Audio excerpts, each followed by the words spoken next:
Hello दोस्तों, नमस्कार। मैं गौतम भारती आप सभी का स्वागत करता हूं अपने YouTube channel Gautam Bharti education hub में। तो प्यारे दोस्तों, आज एक नए वीडियो में फिर से आप सभी का स्वागत है। आज इस वीडियो में हम डिस्कस करेंगे पॉलिटी से संबंधित 25 मोस्ट इम्पोर्टेंट प्रश्न, जो पिछली कई सारी परीक्षाओं में पूछे हुए प्रश्न हैं और आने वाली परीक्षा के लिए बहुत इम्पोर्टेंट वीडियो होने वाली है। तो प्यारे दोस्तों, वीडियो को शुरू करने से पहले आप लोगों को बता दें कि किसी भी क्वेश्चन का जवाब पहले से मालूम है तो कमेंट बॉक्स में कमेंट करके आंसर जरूर दें, और लास्ट में यह भी बताएं कि कितने क्वेश्चन का आंसर पहले से पता था और कितना स्कोर किया। तो चलते हैं, देर न करते हुए वीडियो को स्टार्ट करते हैं। वीडियो का फर्स्ट क्वेश्चन है दोस्तों, संविधान सभा में किस देशी रियासत के प्रतिनिधि ने भाग नहीं लिया था? तो दोस्तों कमेंट बॉक्स में कमेंट करके आंसर जरूर दें।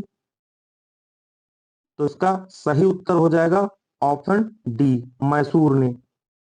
संविधान सभा में किस देशी रियासत के प्रतिनिधि ने भाग नहीं लिया था? सॉरी दोस्तों, इसका राइट आंसर हो जाएगा ऑप्शन सी, हैदराबाद ने। तो याद रखना है दोस्तों, संविधान सभा में किस देशी रियासत के प्रतिनिधि ने भाग नहीं लिया था?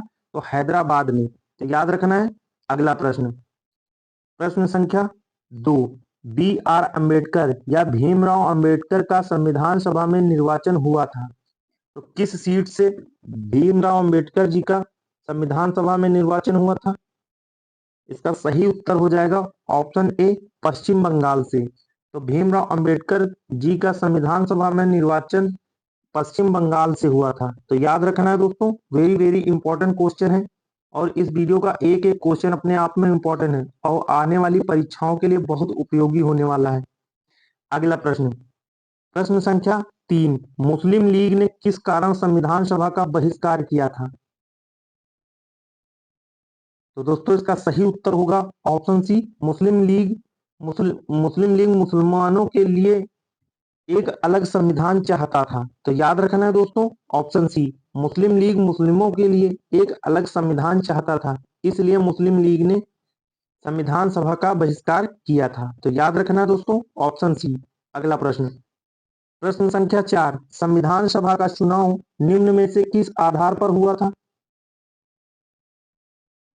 इसका सही उत्तर होगा दोस्तों ऑप्शन डी, वर्गीय आधार पर। तो संविधान सभा का चुनाव वर्गीय आधार पर हुआ था। तो याद रखना दोस्तों, वर्गीय मताधिकार पर। अगला क्वेश्चन, यार दोस्तों अगला क्वेश्चन है, संविधान सभा के प्रतिनिधि सदस्य कौन थे? तो इसका सही उत्तर हो जाएगा ऑप्शन बी, जनता द्वारा अप्रत्यक्ष निर्वाचित सदस्य। संविधान सभा के प्रतिनिधि सदस्य थे जनता द्वारा अप्रत्यक्ष निर्वाचित। अगला प्रश्न, यार दोस्तों वीडियो अंत तक जरूर देखें, वीडियो को स्किप बिल्कुल भी ना करें। आप लोगों के लिए आने वाली परीक्षा के लिए बहुत इंपॉर्टेंट साबित होने वाली है वीडियो। तो वीडियो पसंद आए तो लाइक एंड सब्सक्राइब जरूर करें और ज्यादा से ज्यादा वीडियो को शेयर करें। क्वेश्चन नंबर 6, भारतीय संविधान सभा की प्रारूप समिति के अध्यक्ष कौन थे? तो दोस्तों इसका राइट आंसर हो जाएगा option B, sorry option C, doctor Bhimrao Ambedkar. भारतीय संविधान सभा की प्रारूप समिति या फिर मसविदा समिति के अध्यक्ष डॉक्टर भीमराव अंबेडकर जी थे। तो याद रखना है दोस्तों, ऑप्शन सी। अगला प्रश्न, प्रश्न संख्या 7, भारतीय संविधान को किसने बनाया था? तो प्यारे दोस्तों राइट आंसर होगा ऑप्शन ए, संविधान सभा ने। भारतीय संविधान का निर्माण संविधान सभा के द्वारा किया गया था। तो याद रखना है दोस्तों, ऑप्शन ए। अगला प्रश्न, प्रश्न संख्या 8, संविधान सभा के लिए चुनाव कब संपन्न हुए थे? तो इसका सही उत्तर हो जाएगा ऑप्शन बी, 1946 में। संविधान सभा के लिए चुनाव सन 1946 में संपन्न हुए। तो याद रखना दोस्तों, वेरी वेरी इंपॉर्टेंट प्रश्न है और पिछली कई सारी परीक्षाओं में रिपीटेड प्रश्न है। 1946 में संविधान सभा के लिए चुनाव संपन्न हुए थे, याद रखना है दोस्तों। अगला प्रश्न, अगला क्वेश्चन है, भारतीय संविधान सभा की स्थापना कब हुई? तो दोस्तों इसका सही उत्तर हो जाएगा 9 दिसंबर 1946 को भारतीय संविधान सभा की स्थापना सन 9 दिसंबर 1946 को हुई थी। तो याद रखना दोस्तों, 1946 में 9 दिसंबर को हुई थी संविधान सभा की स्थापना। अगला प्रश्न है दोस्तों, अगला क्वेश्चन है हमारा, संविधान सभा का प्रथम अधिवेशन कहाँ हुआ था? तो प्यारे दोस्तों, इसका राइट आंसर होने वाला है ऑप्शन डी, नई दिल्ली में। संविधान सभा द्वारा प्रथम अधिवेशन नई दिल्ली में हुआ था या संपन्न हुआ। याद रखना है दोस्तों, दिल्ली में। अगला क्वेश्चन है दोस्तों, संविधान सभा के उद्घाटन अधिवेशन की अध्यक्षता किसने की थी? तो दोस्तों, इसका सही उत्तर हो जाएगा ऑप्शन बी, सच्चिदानंद सिन्हा। सच्चिदानंद सिन्हा जी के द्वारा संविधान सभा के उद्घाटन अधिवेशन की अध्यक्षता की गई थी। तो वेरी वेरी इंपॉर्टेंट क्वेश्चन है दोस्तों, याद रखना है, सच्चिदानंद सिन्हा संविधान सभा के उद्घाटन अधिवेशन की अध्यक्षता की थी, याद रखना है। अगला प्रश्न, प्रश्न संख्या 12, संविधान सभा का पहला सत्र कहाँ हुआ था या कब हुआ था? संविधान सभा का पहला सत्र कब हुआ था? क्वेश्चन नंबर 12 का राइट आंसर हो जाएगा दोस्तों ऑप्शन सी, 9 दिसंबर 1946 को संविधान सभा का पहला सत्र 9 दिसंबर 1946 को संपन्न हुआ, याद रखना है। अगला प्रश्न, प्रश्न संख्या 13, संविधान सभा के अस्थायी अध्यक्ष कौन थे? राइट आंसर हो जाएगा ऑप्शन सी, सच्चिदानंद सिन्हा। संविधान सभा के अस्थायी अध्यक्ष सच्चिदानंद सिन्हा थे। तो याद रखना दोस्तों, संविधान सभा के अस्थायी सदस्य कौन थे? सच्चिदानंद सिन्हा। अगला प्रश्न है हमारा दोस्तों, संविधान सभा के स्थायी अध्यक्ष कौन थे? तो प्यारे दोस्तों, इसका राइट आंसर हो जाएगा option C, doctor Rajendra Prasad. संविधान सभा के स्थायी अध्यक्ष कौन थे? डॉक्टर राजेंद्र प्रसाद। और अस्थायी अध्यक्ष कौन थे? सच्चिदानंद सिन्हा जी।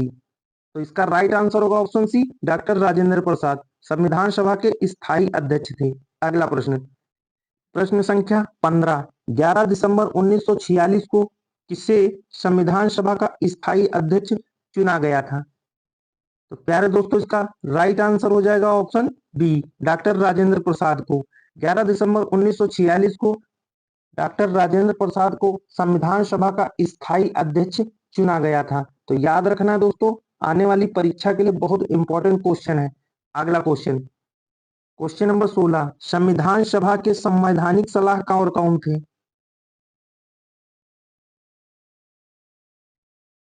तो दोस्तों, इसका सही उत्तर हो जाएगा ऑप्शन डी, वेनेगल नरसिंह राव या फिर वीएन राव। संविधान सभा के संवैधानिक सलाहकार वेनेगल नरसिंह राव या फिर वीएन राव थे। तो याद रखना दोस्तों, वेनेगल नरसिंह राव। अगला प्रश्न, क्वेश्चन नंबर 17, संविधान सभा के चुने हुए स्थायी अध्यक्ष कौन थे? दोस्तों, इसका सही उत्तर हो जाएगा option C, doctor Rajendra Prasad. संविधान सभा के चुने हुए स्थायी अध्यक्ष डॉक्टर राजेंद्र प्रसाद थे। तो याद रखना दोस्तों। अगला प्रश्न, क्वेश्चन नंबर 19, संविधान के विभिन्न पहलुओं के अध्ययन हेतु संविधान सभा ने कितनी समितियां नियुक्त की थी? तो संविधान के विभिन्न पहलुओं के अध्ययन हेतु संविधान सभा ने कितनी समितियां नियुक्त की थी? तो दोस्तों, इसका राइट आंसर क्या हो जाएगा? क्वेश्चन नंबर 19 का राइट आंसर क्या होगा?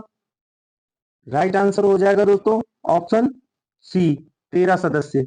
संविधान के विभिन्न पहलुओं के अध्ययन हेतु संविधान सभा ने कितनी समितियां नियुक्त की? 13 समितियां। तो याद रखना है दोस्तों, 13 समितियां। अगला प्रश्न, प्रश्न संख्या 20, संविधान सभा के प्रारूप समिति की नियुक्ति कब की गई? क्वेश्चन नंबर 20 का राइट आंसर हो जाएगा दोस्तों ऑप्शन सी, 29 अगस्त 1947 को संविधान सभा के प्रारूप समिति या फिर मसौदा समिति की नियुक्ति की गई। 29 अगस्त 1947 को, याद रखना है। अगला प्रश्न, प्रश्न संख्या 21, भारतीय संविधान सभा की प्रारूप समिति के अध्यक्ष कौन थे? तो भारतीय संविधान सभा की प्रारूप या फिर मसौदा समिति के अध्यक्ष कौन थे? तो दोस्तों इसका राइट आंसर हो जाएगा option C, doctor Bhimrao Ambedkar ji. तो याद रखना है दोस्तों, क्वेश्चन नंबर 21 का राइट आंसर होगा ऑप्शन सी। अगला प्रश्न, अगला क्वेश्चन है हमारा, संविधान सभा के प्रारूप समिति में सदस्यों की संख्या कितनी थी? तो प्यारे दोस्तों इसका राइट आंसर हो जाएगा ऑप्शन बी, 7 सदस्य। संविधान सभा के प्रारूप या फिर मसौदा समिति में सदस्यों की संख्या 7 थी। तो याद रखना है। अगला प्रश्न, प्रश्न संख्या 23, निम्नलिखित में से कौन भारतीय संविधान की प्रारूपण समिति के सदस्य नहीं थे? तो प्यारे दोस्तों क्वेश्चन नंबर 23 का राइट आंसर हो जाएगा option D, doctor Rajendra Prasad. Doctor Rajendra Prasad भारतीय संविधान की प्रारूप समिति के सदस्य नहीं थे। तो याद रखना है दोस्तों ऑप्शन डी।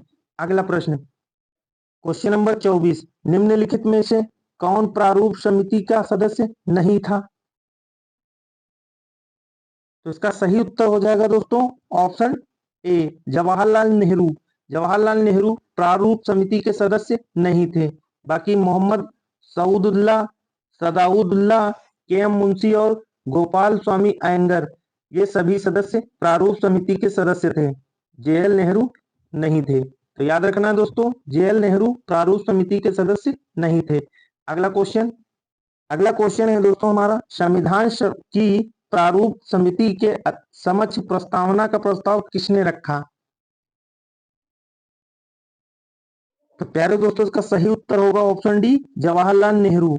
संविधान की प्रारूप समिति के समक्ष प्रस्तावना का प्रस्ताव जेएल नेहरू ने रखा था या फिर जवाहरलाल नेहरू ने रखा था। तो दोस्तों वीडियो कैसी लगी कमेंट बॉक्स में कमेंट करके जरूर बताएं, और 25 में से आप लोगों ने कितना स्कोर किया कमेंट बॉक्स में कमेंट करना ना भूलें। और वीडियो पसंद आई हो तो लाइक एंड सब्सक्राइब जरूर करें और ज्यादा से ज्यादा वीडियो को शेयर करें। ऐसी ही वीडियो देखने के लिए हमारे चैनल को सब्सक्राइब कर बेल आइकन जरूर ऑन कर लें। आज के लिए इतना ही, मिलते हैं अगले नए वीडियो में किसी नए टॉपिक के साथ में। जय हिंद, जय भारत।